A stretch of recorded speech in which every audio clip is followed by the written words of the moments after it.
Conspiracy Unlimited with Richard Serrett. On this episode, The Moth in the Iron Lung, a biography of polio. Salk's vaccine basically came out in 1954, 55. It was an injected vaccine, went into the bloodstream, and it worked horribly. There's a lot of stories about contamination in the vaccine that killed people. They had to withdraw it. It took years before people trusted it again. And in fact, most doctors and scientists at the time, they didn't like it themselves. They didn't like Salk and they didn't like the vaccine. This podcast is brought to you by Reverse Speech Radio, a podcast committed to telling you the truth, the whole truth, and nothing but the truth. Using the exact same technology as the CIA. They know because they trained them. Join hosts Christian DeCadieux and David John Oates every week and hear never-before-heard reversals, revealing the hidden truth. Catch politicians lying, climb inside the head of serial killers, even hear EVPs played in reverse. Who's lying? Who's telling the truth? All will be revealed on Reverse Speech Radio. New episodes drop every Thursday. Find out more at reversespeech.ca.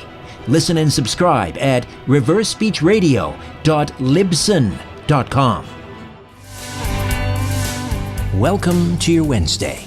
Forrest Maready is standing by with a history of polio you've likely not heard before.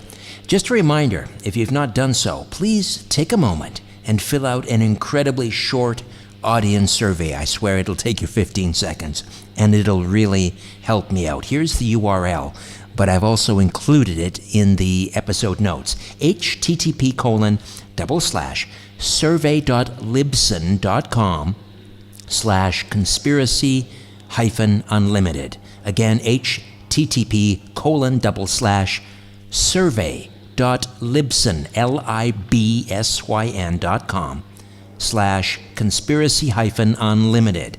And this helps me understand who's listening to this podcast, but it also helps me put Conspiracy Unlimited in front of Libsyn advertisers, and quite frankly, that's how I make a living. Again, the URL is http://survey.libsyn.com/conspiracy-unlimited. And again, it's also in the episode notes. You're about to hear a fascinating account of the world's most famous disease, polio, told as you've never heard it before. Epidemics of paralysis began to rage in the early 1900s, seemingly out of nowhere. Doctors, parents, and health officials were at a complete loss to explain why this formerly unheard-of disease began paralyzing so many children, usually starting in their legs, sometimes moving up through their abdomen and arms. For an unfortunate few, it could paralyze the muscles that allow them to breathe. Why did this disease start to become such a horrible problem during the late 1800s? Why did it affect children more than adults? Why was it originally called teething paralysis by mothers and their doctors? Why were animals so often paralyzed during the early epidemics when it was later discovered most animals could not become infected?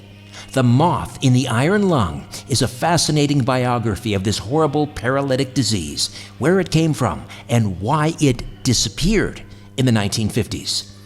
After graduating from Wake Forest University with a degree in religion and music, Forrest Maready plied his trade in the film industry for several years, working on several Muppet movies, 4 seasons of Dawson's Creek, and many other films and television shows as an audio engineer, editor, composer, and animator. He transitioned into technology as a designer and developer for visual effects software and CTO at NextGlass, now called Untappd. He's the creator of the popular My Incredible Opinion and VaxBaby video series. He spent the last few years researching and writing about some of the most enigmatic riddles of science and medicine, notably autism and polio. Forrest has spoken at events and conferences around the country, but prefers to stay close to his writing home in the cab of a 1992 F-150, where many of his manuscripts were composed. He is the author of The Autsim Vaccine, Crooked, and The Moth in the Iron Lung. Forrest Maready, welcome to Conspiracy Unlimited. How are you? Hey, Richard. Thanks for having me. Glad to be back. I'm looking forward to talking about this book you've just finished. The Moth in the Iron Lung, and this is a history of polio that people have not heard and they really need to read. The Moth in the Iron Lung. Most of us, of course, are familiar with the iron lung, which became the symbol of polio, I guess, starting in the 1930s and 40s, and certainly right up into the 1960s. But let's talk a little bit about the moth. One of the things that you do so well in this book is you connect historical events that seemingly are unrelated. But for example, you take us really from the Civil War and how that ultimately leads to perhaps one of the causes of polio. But let's just start with the Civil War and how a shortage of cotton really leads to, well, the moth in this story. Yeah, up in the north, you can imagine mercantile shipments sort of came to a halt during the Civil War, and cotton, which is obviously, or for those of you who don't live in the United States, was a staple of Southern farming at that time, was not making it into the northern states, and they were searching like mad for some alternative to produce textiles with. And one of those things was some experimental moth breeding. And they weren't real familiar with the potential negative consequences of invasive species at that time. So people were a little more careless than they would be today. And a Frenchman who'd moved to Boston brought in a new species of moth called the gypsy moth. And it escaped from his yard where he was breeding them, and it became a menace eventually all over the country. It's a story that's sort of been lost to history, but if you go back and look through it, it was a real nightmare. I mean, your listeners may remember kudzu. You know, when kudzu first started appearing in North America, you might see a story now and then about kudzu was going to take over the entire continent. Well, the gypsy moth was a much bigger deal back then. I mean, it was a real menace that was destroying trees, timber, all over the country. And it began, was it Boston where this outbreak began, right? Yeah, Medford actually. It's a little town. It's basically just outside of Boston, and that's where the moth escaped. And none of the pesticides they were using against it seemed to work. And one of the most popular ones was actually a green dye called Paris green, and it was a type of arsenic. Right. And that had been the go-to pesticide at the time, but it washed off too easily. If you got a single storm, all of the pesticide would wash off, and it didn't seem to affect the moths anyway. So they combined lead and arsenic together and created what they termed lead arsenic. It was a new pesticide. It wouldn't wash off as easily, and it was slightly more effective as a pesticide. It wasn't a miracle pesticide. It was just a little bit better. The real positive thing about it was it didn't wash off. It just stayed on things.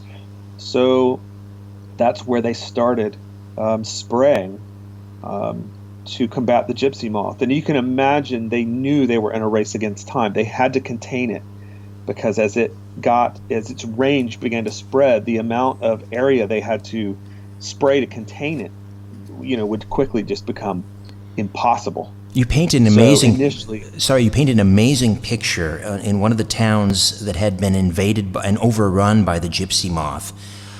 Just how pervasive. I mean, it was in people's houses. It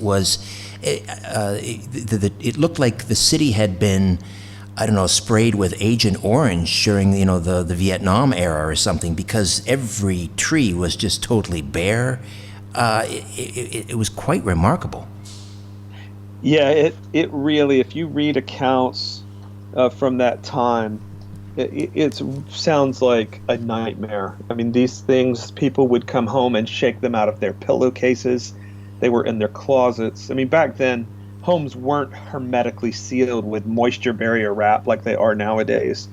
And they were everywhere. They would crushed thousands of them just taking a simple carriage ride down the street. So, in addition to destroying all the foliage, they stunk. They made life unbearable. I mean, and these were millions and millions of them. It sounds biblical. I mean, there's no way around it. Right. It just sounds like a biblical plague. And the administering the lead arsenate was rather cumbersome. I mean, it was done by horse and wagon, and just kind of spraying it from the ground. But that all changed, of course, after World War I. Yeah, exactly. The airplanes had come into existence. They had commercialized aircraft. There was pilots, and there was an keen interest to see if they could actually spray from above. And it was actually pretty successful. And what had once been applied, as you mentioned, usually just by a hand pump or a gasoline engine-powered pump, they started carpet bombing areas to try and control the spread of the moth, and then of course they started using it for other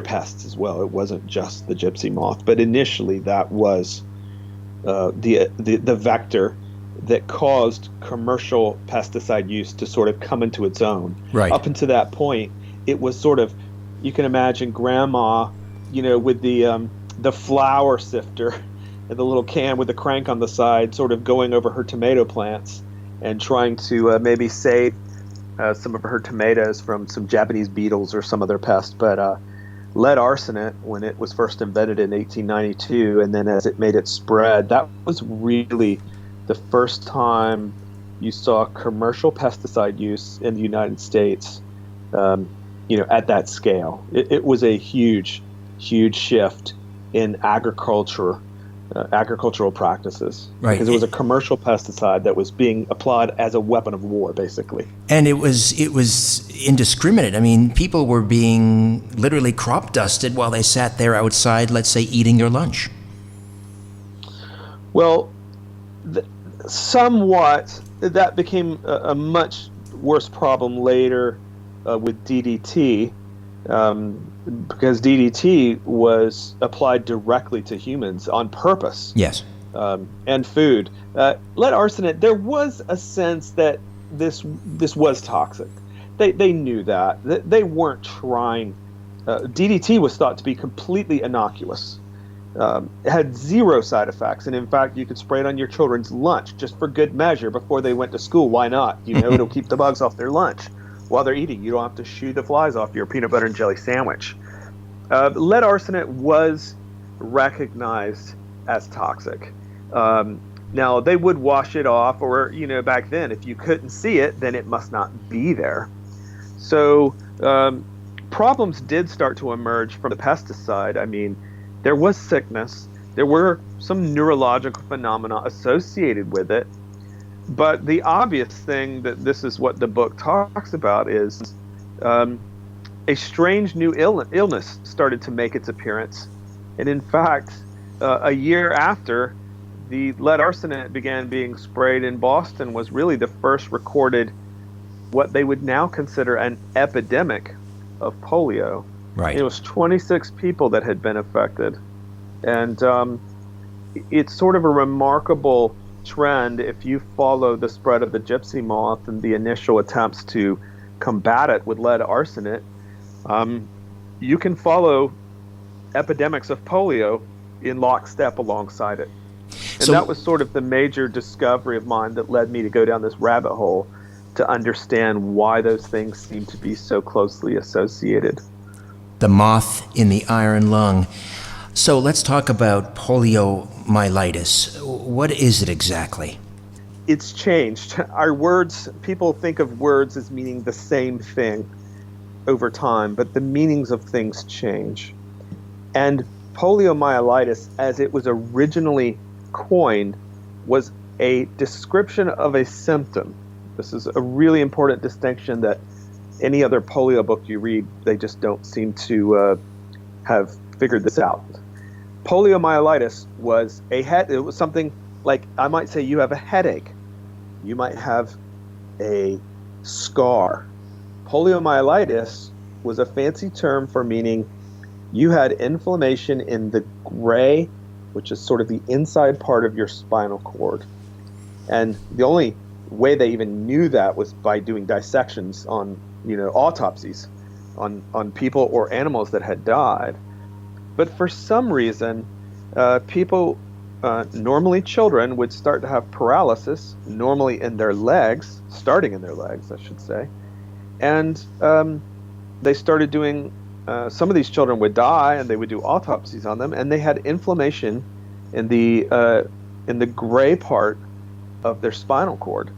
And they called that poliomyelitis. It meant gray inflammation in the gray part of the spinal cord. And it was used as a symptom freely. A doctor, if a child had a weakness in their leg, they would say, oh, they probably have a myelitis, just like a poliomyelitis. Just like I might say, oh, you have a headache, if you're complaining about your head hurting. They didn't know what caused it, but they knew it was there, and they started to see it more often. And they saw it in animals, and they saw it in humans.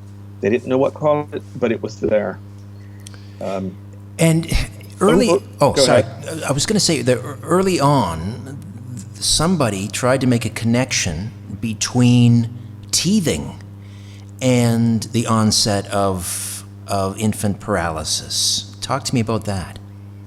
Yeah, actually, the earliest accounts of anything resembling what we now call polio was called teething paralysis. That was the most common term. Parents called it that. Doctors called it that. They called it teething paralysis. They didn't know why, but children who were teething seemed to be getting it. Now, it might be the age was around that time, the age of onset. But the fact that probably the most popular medical remedy for children at that time was mercury powder. There were teething powders. They were actually sold like aspirin might be today. This didn't require a prescription. You could go to the store and you'd get a packet of like teething powder, just like you might see BC powder. They were in these little folded up pieces of paper. If you had an infant who was teething, back then teething was thought to be the cause of all sorts of sickness. I mean, it was viewed with superstition.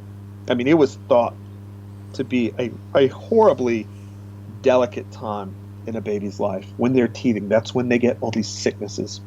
So to combat that, they would give them mercury powder. And this wasn't something they would rub like a salve on their gums. They actually would put it on their tongue and give them a bottle and some milk, and they would swallow it, and it would get into their intestines. And I think it's pretty clear in retrospect that the reason it was called teething paralysis is these children were being paralyzed from mercury poisoning. And interestingly, teething paralysis held up for a while, and then in the late 1800s it started to become infantile paralysis, because other children who were a little bit older but who weren't teething started to show these signs of paralysis. And so they changed it to infantile paralysis because it wasn't just teething anymore. Right. And talk to me about, I mean, this became a real conundrum because there didn't seem to be any logic or pattern to these outbreaks. You could have, one person in a house, affected and not the siblings. You could have an entire orphanage, let's say, where no one was affected. You could have people living in very, unsanitary conditions, no one affected, and then maybe, someone living in an upwardly mobile household being affected. There was no rhyme or reason. Yeah, it was very confusing to scientists at the time. Now, in retrospect, by we I mean me and you, because the general scientific community is still in complete befuddlement as to what happened. But I think anyone who's researched this can kind of see what happened. But at the time, they were clueless as to what was going on. And it didn't spread like a normal epidemic would. If you plot out, you might have read that book, The Ghost Map, which is a really interesting book about how cholera was discovered, that it was a bacterial infection in water. And anyway, you're able to plot the map. You're able to plot the spread of a disease. And polio did not seem to follow that trend. There were houses where one child would come down with paralysis and the others would be fine. There were some houses where every child seemed to get it. And it just didn't move in the ways they normally thought that disease would. Normally disease at that time was thought and suspected to be transmissible and contagious. They sort of had these general concepts. Even if they didn't really understand bacterial or viral infections, they at least understood contagion. And the paralysis of polio didn't play by the rules. It would just skip. And it was always the young, and it was always their legs. There were these strange components to it that didn't add up. And impressively, this seemed to be one of the few diseases that didn't target the poor.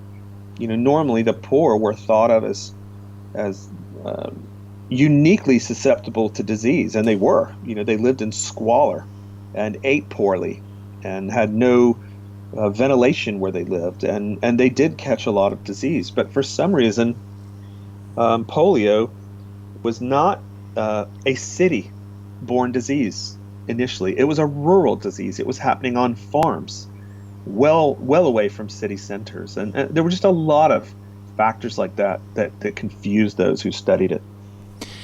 But there was an epidemic in New York City. Talk to me about that.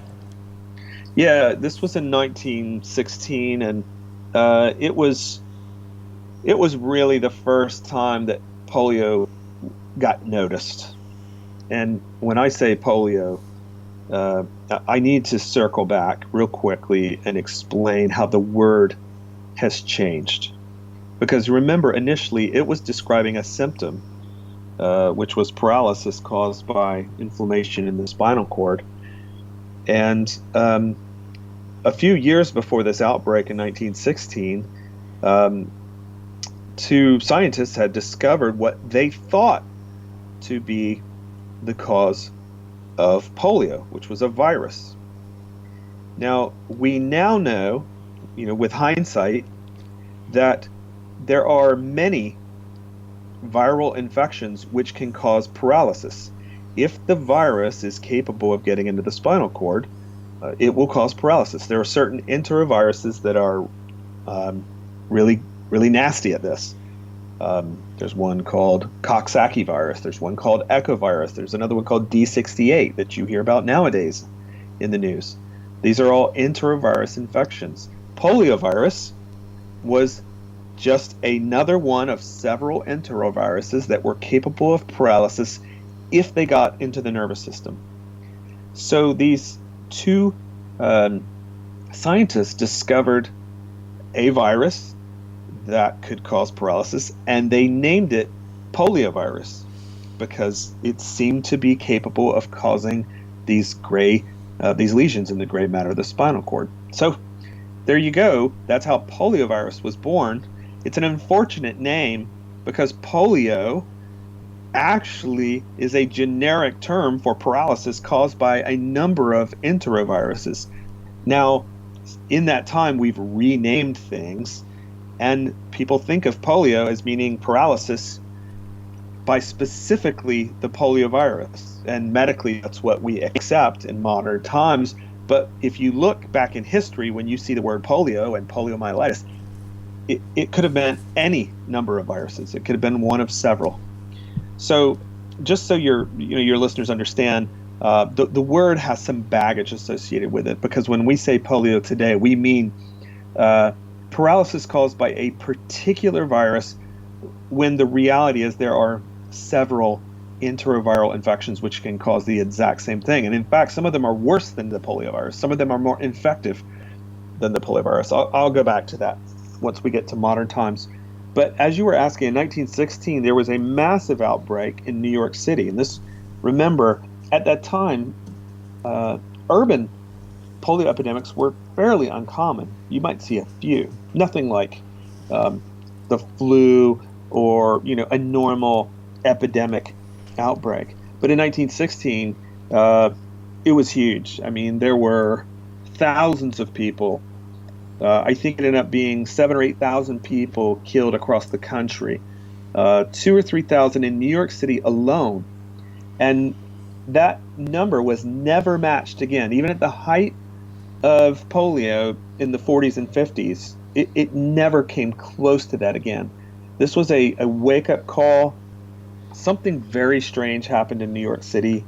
People are really suspicious because the Rockefeller research laboratory, which was working on trying to create a more virulent strain of the poliovirus, was only a mile or two away from the epicenter of this outbreak. And they were trying to get the virus to be so virulent it could be transmitted through mosquito bites. And of course, that makes you think, this doesn't sound good, that the worst outbreak in the history of polio, one that it never happened again. This was an anomaly. Right. Was only a mile or two away from the epicenter of polio research, where they were trying to create the most virulent strain they could. And just, it's interesting why. The reason they were trying to create a virulent strain of polio is because the normal ones wouldn't paralyze very easily. They just weren't that bad. They could inject them directly into monkeys and they would normally not cause paralysis. They had to inject the virus directly into the nervous system to get the paralysis to happen. So as they were gearing up to start trying to develop a vaccine for it, they wanted to create a strain that would infect and paralyze animals in a natural way. And the natural way is oral. You get polio, like all enteroviruses, you get them swimming or drinking or somehow getting contaminated water or food into your intestines, and that's how you get it. Fecal to oral transmission. Yeah, the fecal oral route. It's not a nice thought, but that's why this sort of superstition came out that polio happened in the summer, which was true, and people swimming in swimming holes and swimming pools seemed to be affected by it, which was also true. We now know why. It was an enteroviral infection, and that's how they're transmitted. They're transmitted mostly through swimming in contaminated bodies of water. Well, at least in the case of New York City, this was the cause. As we mentioned, other outbreaks may have been tied or were likely tied to lead arsenate and even mercury poisoning. But in the case of New York, we're talking about a virus or several viruses. It's remarkable you talked about bathing, and people don't realize that, in 1916, I think the statistic that you quoted in the book is only 2% of houses actually had, in New York City, had a bathtub.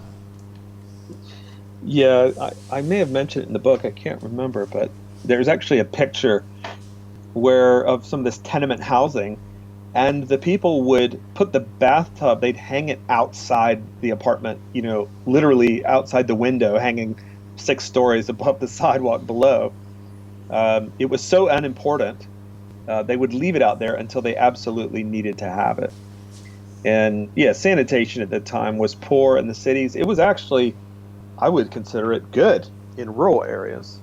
But it was definitely the transmission of enteroviruses did become a problem. But I need to go back real quick. So for those of your listeners that are wondering what the connection between this pesticide and polio might be, this is really important, because people hear the shell of the story and they immediately believe that what I'm insinuating is that all along, polio and the paralysis that happened during this time was pesticide poisoning, and that's not what I'm actually insinuating. Now, there was some of that for sure.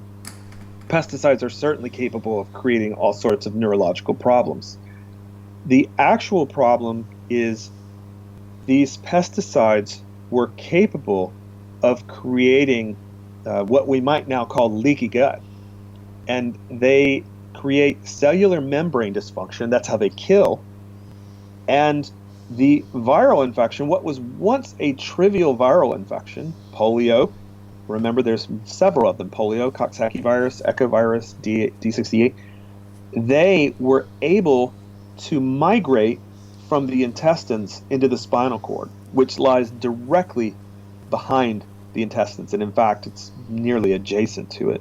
Right, because So normally what happens- normally the gut and the intestines are an incredible guardian against these types of viruses. Yeah, it's, they say 70-80% of your immune system is in your gut, and it works really well. And normally, a poliovirus infection is completely innocuous. In a healthy individual, a poliovirus infection is almost subclinical. You wouldn't even know you had it. Now, some people might get a stomach ache, might feel a little feverish, or some sign of inflammation somewhere in the body. That's the typical way that people get immunity to, quote, polio, is they feel a little off for a few hours. The question is, why did a formerly innocuous virus like polio start to paralyze children in their legs around the same time these pesticides began being used? And my theory, and what seems to be pretty obvious to me, is these pesticides were creating a path from the normally robust immune system of the intestines. They were creating a path directly into the spinal cord behind. And interestingly, the bottom of the spinal cord in an infant lies directly behind the intestines, and that's the legs. That's the part of the spinal cord that controls their legs. This is where the paralysis almost always started, and it would work its way up. For adults, their spinal cord doesn't continue to grow throughout their life like a child. And so when you get a viral infection, even if your gut was screwed up from pesticide consumption, it's unlikely the virus is able to make its way into your spinal cord, because it's actually now several inches above your intestines. So that is my theory about why these pesticides were causing an immense rise in the number of paralysis cases from enteroviral infections. And I just need to say it one more time, not just the poliovirus, but several other viruses as well. And we know this, I'll talk about it later, but we know this from scientific study. This is not a theory of mine. This is confirmed scientific work, that many of cases of paralysis, I will say most cases of paralysis, weren't poliovirus infections. They were other enteroviral infections. More of my conversation with Forrest Maready when Conspiracy Unlimited returns. Have you checked out my Strange Planet shop yet? We just launched our brand new Nazca Lines merch. Mugs, t-shirts, tote bags, and stickers. I've partnered with a talented artist from Phoenix, and you have to see these cool designs for yourself. The Nazca Lines t-shirts are available for a limited time only. Right now, you can purchase the t-shirts at a special price of $18.50 US, but this deal won't last long. To start shopping, go to strangeplanet.ca and click on the Strange Planet Shop button. Get your Nazca Lines merch at strangeplanet.ca. It's a strange planet. Wear the shirt. Take the journey.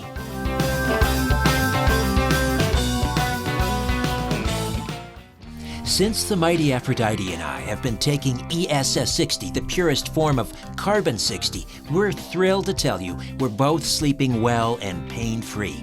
ESS60 is raw carbon-60 that's been produced, certified, and guaranteed for safer human consumption. C60 is a mega antioxidant and is known to have 172 times the antioxidant power of vitamin C. 172 times. ESS60 is the carbon-60 formulation used in the 2012 original Paris study that showed ESS60 doubled the lifespan of rats. That's right, doubled their lifespan. I'm so proud to be associated with my good friends at C60evo.com. Their scientists invented the only reactor machine of its kind to produce carbon-60 back in 1991. They've been a top producer and distributor of C60 worldwide ever since, and the demand has been astounding. ESS60 from C60evo.com is available in 4, 8, 16, and 32-ounce bottles. Choose from single bottles, monthly subscriptions, or cases of 12 bottles. ESS60, the purest form of carbon-60 available. Get yours at c60evo.com/ref/rs1. c60evo.com/ref/rs1. Use the promo code RS1SPEC, RS1SPEC, to get 5% off. ESS60 from c60evo.com.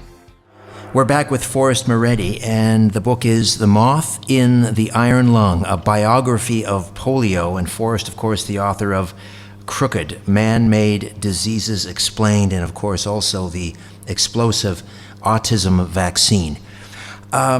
Just going back to New York for a moment in that outbreak in 1916, and you tell the story. It's so gripping. What a panic the mayor and public health officials were in, desperately trying to save children. And talk to me about some of the efforts that they made in terms of sanitation and so forth, and how maybe that exacerbated the problem.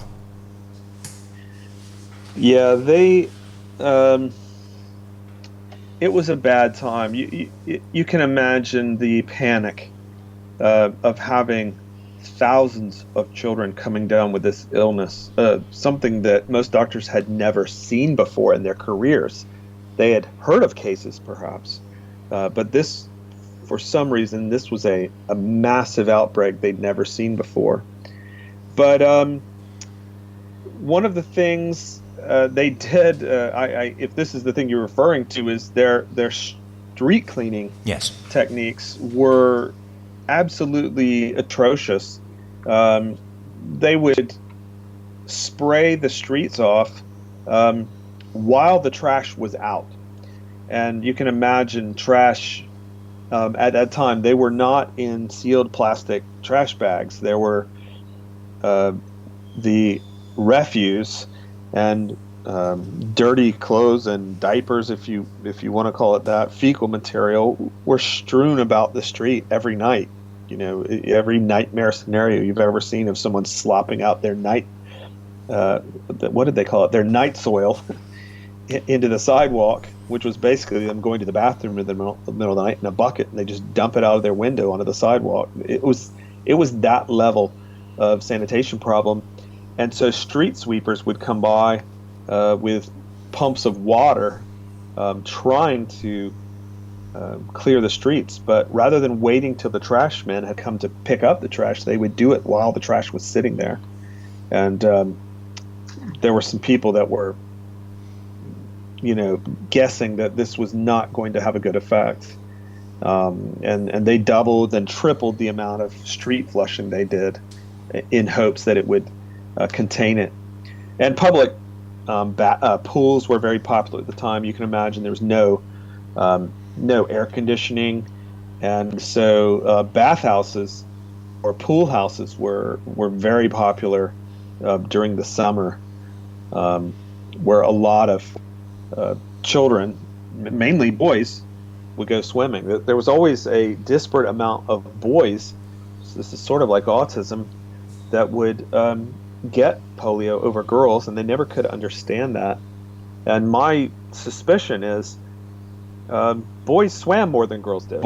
I mean, I asked my father about this. He grew up in dirt poor North Carolina, with he got a single light bulb when he was 5 years old, and that was like a miracle for them to have a light bulb. And swimming was during the summer when school was out and you weren't on the farm. If you'd done all your chores, they would swim because it was so hot. That was the only thing they could do. But the girls, they couldn't take off their shirts and swim in their shorts. They'd have to rent some cumbersome. They didn't have, And they didn't have bathing suits. I mean, no way they could have afforded bathing suits back then. And the bathing suits, they rented bathing suits. Girls rented bathing suits back then. Yeah. And they were 10-pound pieces of wool. And so boys were in the water all the time. The girls weren't. I mean, this is a obvious stereotype. But my father seems to confirm it, that his memory is that his sisters never went swimming, and that he and his brothers always did during the summer. So I have a suspicion that might be why there is a male prevalence of polio is because of that. I doubt you would see that prevalence nowadays, but back then it was pronounced. Right. And also it also explains why the outbreaks always seem to take place in the summer.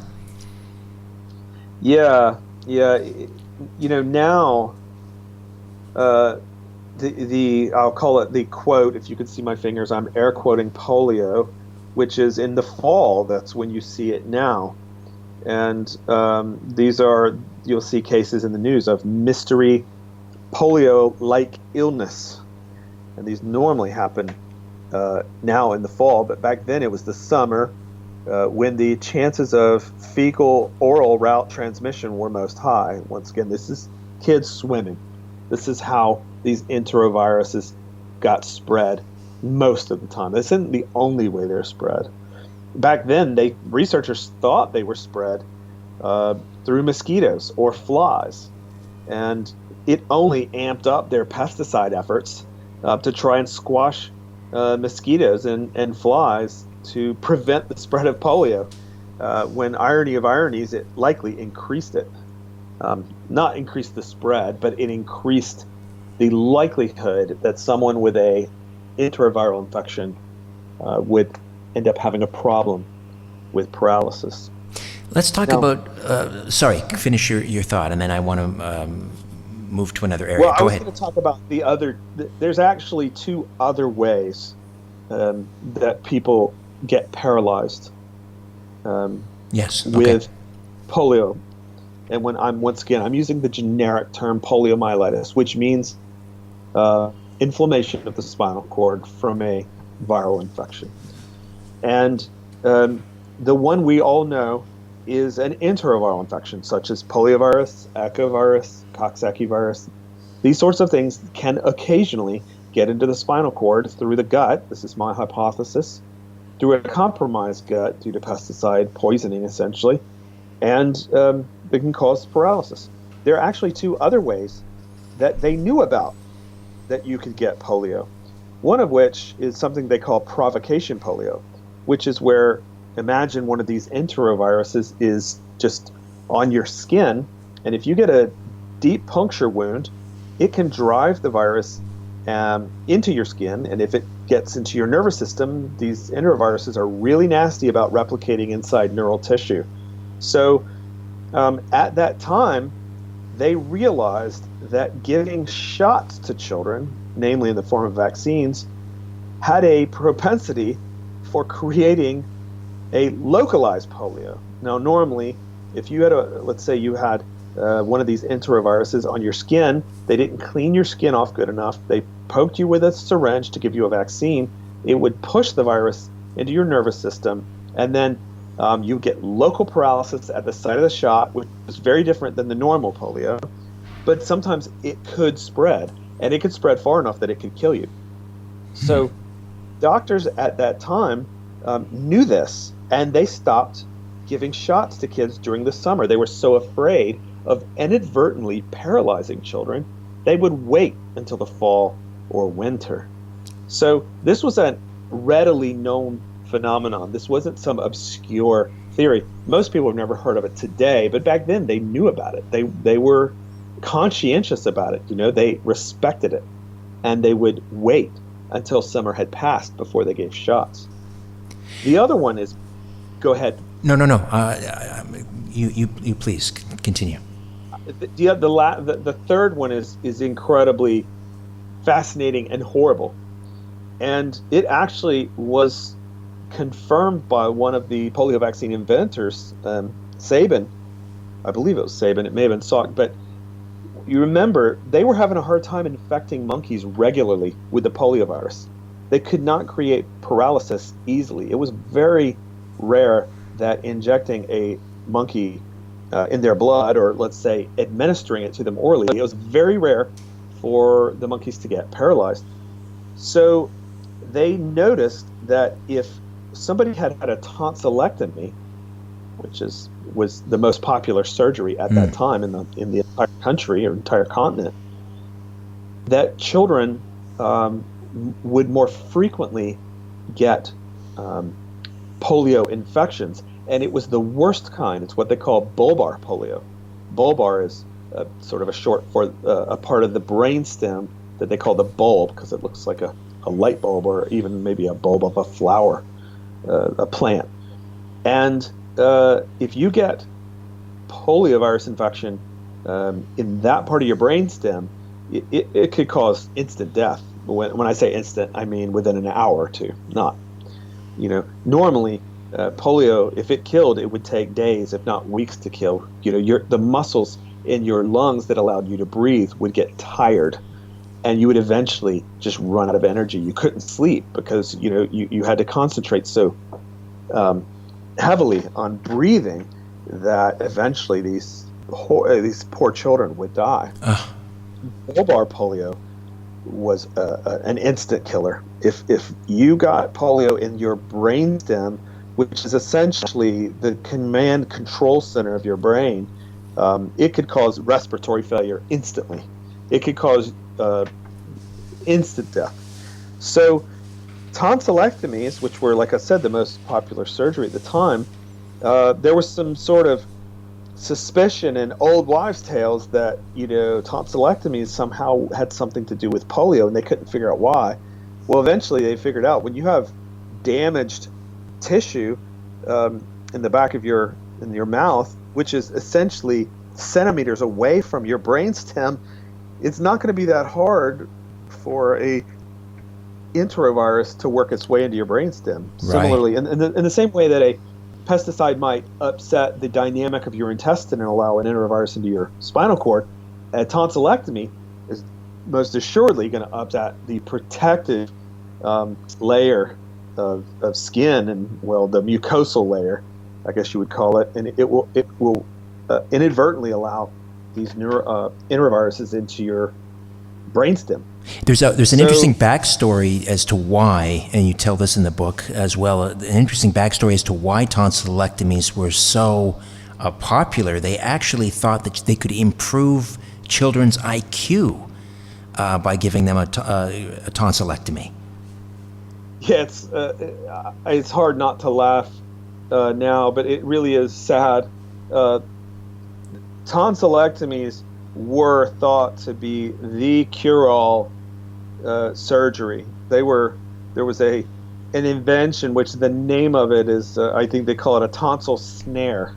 If you can imagine, if you've ever done Boy Scouts and set up a snare, which is a wire loop that if you yank it really fast, it will close down and cinch around the leg of a rabbit or something like that. Right. They invented a similar contrivance for snipping out the tonsils of these children, and they understood the tonsils had something to do with the immune system. They didn't know how it worked, but they thought that removing them and the adenoids oftentimes would prevent children from getting sick, and to a certain extent it kind of worked, and that it prevented them from having the sensation of being sick, because when you get sick, your tonsils swell up, they're full of inflammation, and your body's fighting off the infection. If you don't have that, you may get sick in a worse way, but at least your throat's not going to hurt, right?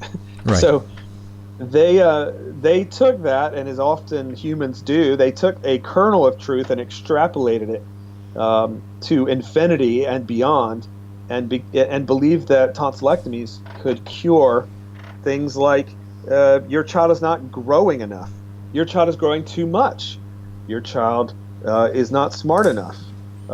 Anything you could think of that some perceived ill you had with your child, it could be cured with $20 and a quick visit to your local doctor's office, where they would snip out your kid's tonsils and adenoids. So it was it was the most popular surgery by far in the country for decades, and nearly every child who lived around that time was likely to have their tonsils snipped out. I want to talk for a few minutes. There's so much going on here in the book, but it's important to talk about FDR. One of the things I learned in The Moth and the Iron Lung was that I had always assumed that FDR had contracted polio as a child, but he was well into adulthood. Tell me about how FDR may have come down with polio. Yeah, at that time, just to give you a little bit of context, polio was still mysterious. They called it infantile paralysis. Remember, that was sort of the popular term for it because children already had it. Poliomyelitis was the symptom of infantile paralysis, but it was considered a disease of infants. So I'm trying to think of a context. It was, at that time, FDR was in the prime of his life. He was the quintessential American male, going out on taking over Army frigates to pilot it through the waters onto his way home. He was just unafraid. He could do anything, seemingly unstoppable. And while he was at home in a vacation home in Canada, actually, Campobello, he came down with a terrible fever and illness and shakes, and within a day his legs had started tingling and it was working its way up, and they couldn't believe it. It was like, here's this 36-year-old man, I believe that was his age at the time, and does he actually have infantile paralysis? They couldn't believe it. This is what children get. And as is the case with any disease, they still assumed all disease was it was the poor, it was those who lived in squalor. And here was this American icon. He would later become an American icon, but he was still highly thought of at the time. And he had polio. He had infantile paralysis, and they tried to hide it. In fact, they snuck him off the island in a boat so that news reporters wouldn't see him, wouldn't see that he was being carried. But it was incredibly embarrassing for him because this was something that babies got. And for, we live in a much more sensitive world now where people's feelings are carefully monitored and their concerns assuaged at the drop of a hat. Back then, people were tough. There was no sympathy for nearly anyone about anything. So he knew when word got out that he got infantile paralysis, he knew his political career was over. No one would respect him anymore. How could what they would call a cripple, how could he ever, his ambitions of being in any sort of government position, how could he ever do that? But in retrospect, a lot of academics have studied his story. I've certainly spent quite a bit of time studying his story, and their suspicion, remember, polio is a generic term the way I use it for any paralysis from intraviral infections. Their suspicion that he may have had what's called Guillain-Barré, which is another neurological condition that involves paralysis. My suspicion is it was possibly Guillain-Barré or polio. He had a penchant for eating berries and fruits that up at that time were definitely being coated in lead arsenate. I don't know. It's the truth of the matter is it's impossible to say what caused his paralysis. It was one of the same things that many people were getting paralyzed at the time. But as I sort of hinted at earlier on, there was a study in 1960 that was done in Detroit, and they took stool samples from, I don't know, it was about 1,000 people who had been diagnosed with polio, what I'm quoting, what we now call polio, and I think it was less than a third of them actually had a poliovirus infection. The other 2/3 had been paralyzed from either other intraviral infections or possibly acute pesticide poisoning or something else. So just to give you an idea of how impossible to diagnose polio was, they got it wrong more than 66% of the time. During the 60s, after the vaccine was created, they were still getting it wrong 2/3 of the time. Right. So and that leads us to the polio vaccine, the development of the polio vaccine, and the fact that they now take credit for the polio vaccine as having eradicated polio, and yet they're targeting the polio virus, which, as you pointed out, was in the minority in terms of causing this paralysis. Yeah, it's like 1/3 of the problem is actually poliovirus. So at best, if the vaccine worked 100%, and if 100% of the world were vaccinated for it, it would still theoretically only have taken care of 1/3 of the paralysis that was happening. But I'll just mention these two really quickly. There are two poliovirus vaccines. Salk's vaccine basically came out in 1954, 55. It was an injected vaccine, went into the bloodstream, and it worked horribly. There's a lot of stories about contamination in the vaccine that killed people. They had to withdraw it. It took years before people trusted it again. And in fact, most doctors and scientists at the time, they didn't like it themselves. They didn't like Salk, and they didn't like the vaccine. He had a good PR campaign behind him, and he got all the credit. But the reality is the doctors and scientists of the day were waiting patiently for Albert Sabin's polio vaccine, which was an oral vaccine. Remember, poliovirus is an enterovirus that propagates in your gut, and they thought, and they were correct, that that's where you stop it. You stop the infection in your gut, not in your bloodstream. So the reality is Salk's vaccine was never received as well by scientists as people think it was. And it actually came a little too late to have actually made the decline in polio that people say it did. Polio, as we now think of it, whatever the cause, basically started declining in 1952 and 53 when DDT began to be replaced with other pesticides. DDT was first used in civilian populations directly after World War II. It made a good run for about 7 years. Polio exploded during that time. And by 1952, you can look in Life magazine and you'll start seeing ads for DDT-free pesticides. So that smart moms and dads were onto it. They started to realize this pesticide was causing problems.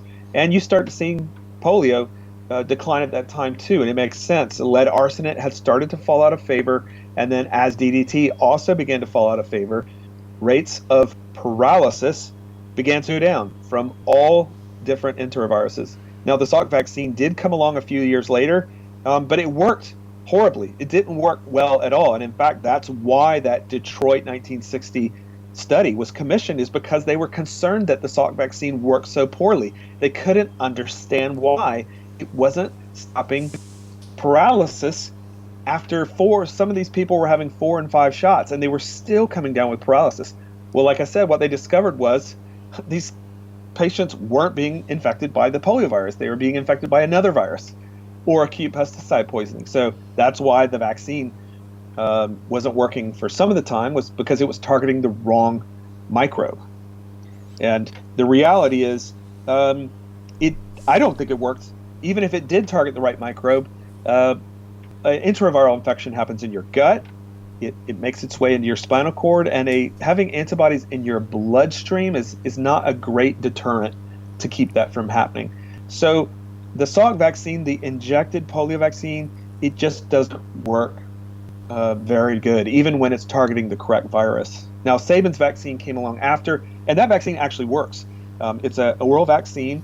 You take drops, you get it in your intestines, and it prevents, or it tries to help your body create antibodies to the poliovirus. But it has its own set of problems, which is it creates more polio.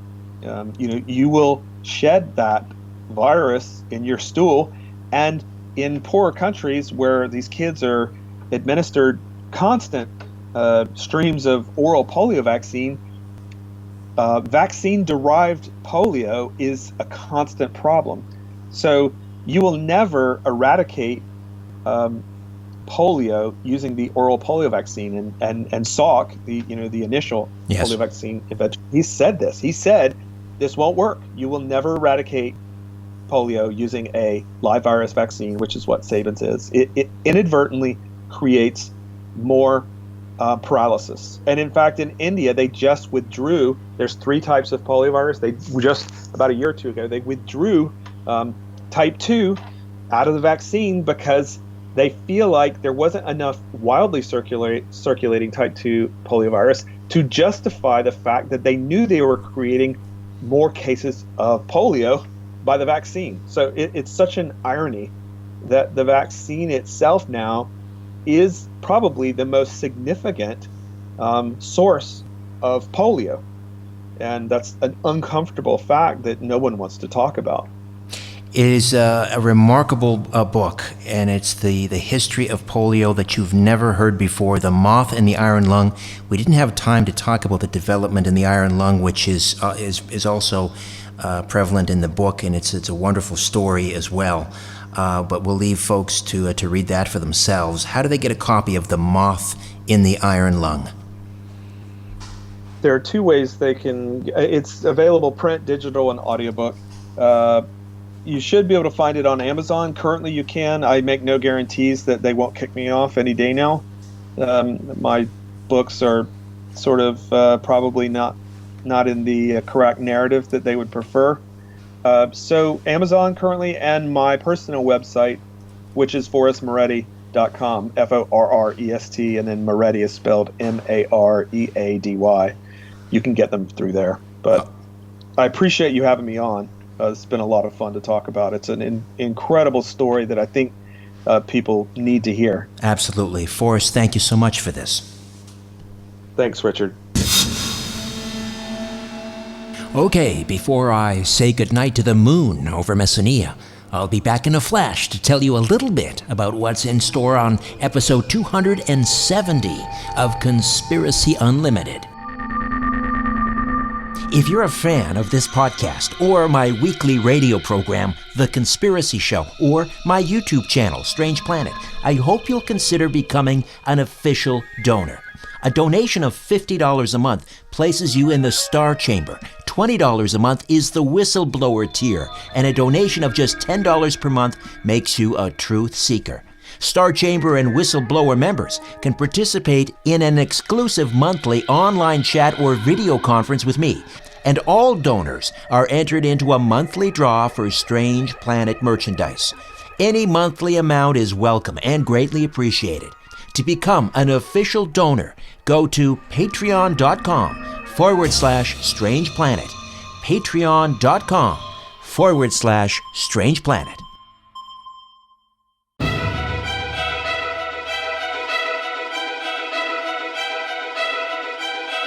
Coming up Friday, how radicals are redefining America's rights, institutions, and ideals, making her globally irrelevant for the end times. In conversation with Lieutenant Colonel Robert McGinnis. Now, all of us want to tackle the big issues of today. However, they suggest that man is perfectible. He can become perfect. He can become sinless. And I think that certainly theologically is a challengeable ideal. They use populism to emphasize material egalitarianism and social engineering. They want to take the children out of our private homes and remake them into something that they see as the right type of citizenry of the future. They don't believe in absolute truths, and their values, of course, as a result, are relative, and of course, there's no eternal moral order. Until then, I'm Richard Serrett. So long for now. Kali Nikta.